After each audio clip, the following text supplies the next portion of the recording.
ડભોઈ શહેર તાલુકાના તમામ નાગરિકોના સ્વાસ્થ્યથી માંડી તમામ સરકારી યોજના હેઠળ સહાય ધારાસભ્ય કાર્યાલયથી મળી રહે છે, તે માટે જન સેવા કેન્દ્ર કાર્યાલય ખાતે કાર્યરત કરવામાં આવ્યું।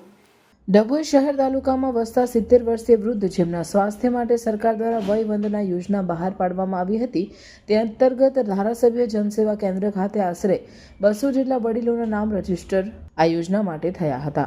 ધારાસભ્ય શૈલેષભાઈ મહેતાના વરદ હસ્તે તમામ વયોવૃદ્ધને ₹5 લાખના કાર્ડ વિતરણ કરવામાં આવ્યું હતું। આ પ્રસંગે ધારાસભ્ય શૈલેષભાઈ મહેતાએ જણાવ્યું હતું કે માનનીય દેશના વડાપ્રધાન નરેન્દ્રભાઈ મોદી દ્વારા સરકારી આરોગ્ય સહાય 70 વર્ષના વડીલોને પણ મળી શકે તે માટે વયવંદના કાર્ડ કાઢવામાં આવ્યું, જેમાં 5 લાખના કાર્ડમાંથી પોતાના સ્વાસ્થ્ય માટે નક્કી કરેલ હોસ્પિટલમાંથી મફત સારવાર મળી રહે। આ અંગે ગુજરાત સરકારે પણ સહયોગ આપ્યો હોય વડીલોને લાભ લેવા અનુરોધ કર્યો હતો।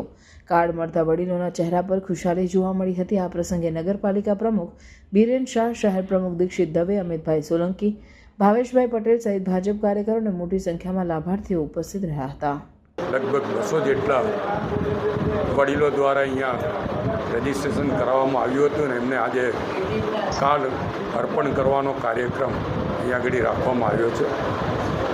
આનાથી સરકાર દ્વારા 5 લાખ રૂપિયાની સારવાર મફતમાં કરી શકાય અને વડીલોને જે સમસ્યાઓ શારીરિક સ્વાસ્થ્ય માટેની હોય એમાં સરકાર દ્વારા મદદરૂપ થવાય એવા ઉમદા ઉદ્દેશથી માનનીય વડાપ્રધાન નરેન્દ્રભાઈ મોદીએ આ યોજનાનો અમલ કરવાનું કીધું અને ગુજરાત સરકાર તરફથી પણ એમાં સહયોગ આપવામાં આવે છે અને દરેક તાલુકા પ્લેસ પર આ કાર્ડ કાઢી આપવામાં આવે છે। ખાસ કરીને સામાજિક આગેવાન કાર્યકર તરીકે ધારાસભ્યની જે ફરજ છે એ ફરજના ભાગરૂપ આ કાર્ડ અહીંયાથી કાઢવામાં આવે છે।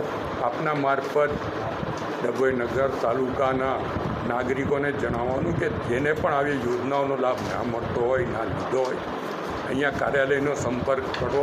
અહીંયાથી યોગ્ય માર્ગદર્શન આપીને જે તે તમામ યોજનાઓનો લાભ એમને મળે એવા પ્રયત્નો કરવામાં આવશે।